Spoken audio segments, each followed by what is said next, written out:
CID మాజీ DG PV Sunil Kumar ఇటీవల రఘురామకృష్ణంరాజుపై torture కేసులో అరెస్ట్ అయిన ఆ కామేపల్లి తులసిబాబుపై రఘురామకృష్ణంరాజు ఇచ్చిన ఫిర్యాదుపై ఏసీబీ ప్రాథమిక దర్యాప్తు ప్రారంభించింది. డిప్యూటీ స్పీకర్ హోదాలో రఘురామకృష్ణంరాజు ఈ నెల 17వ తేదీన ఏసీబీ డీజీ అతుల్ సింగ్ కు ఒక ఫిర్యాదు చేశారు.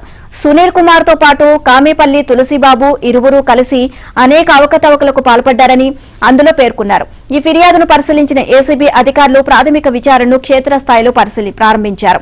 రఘురామకృష్ణంరాజుపై థర్డ్ డిగ్రీ ప్రయోగించిన వ్యవహారంలో ఆయన గుండెలపై కూర్చున్న వ్యక్తి కామేపల్లి తులసిబాబు అని పోలీసులకు రఘురామకృష్ణంరాజు ఫిర్యాదు చేశారు. ఈ ఫిర్యాదుపై తులసిబాబును విచారించిన అనంతరం ఆయన్ను ప్రకాశం ఎస్పీ అరెస్ట్ చేశారు. ప్రస్తుతం రిమాండ్లో ఉన్నారు.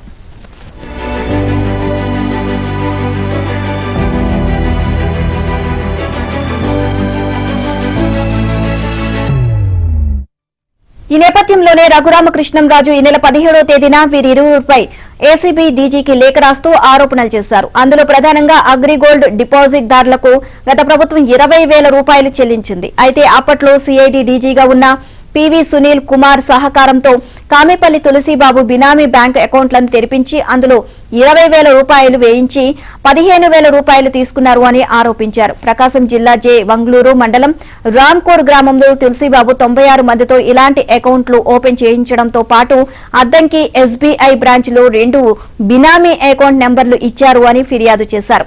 ఈ అకౌంట్లను ఉన్నవారిని విచారణ చేస్తే అసలు విషయాలు వెలుగులోకి వస్తాయని ఫిర్యాదులో పేర్కొన్నారు.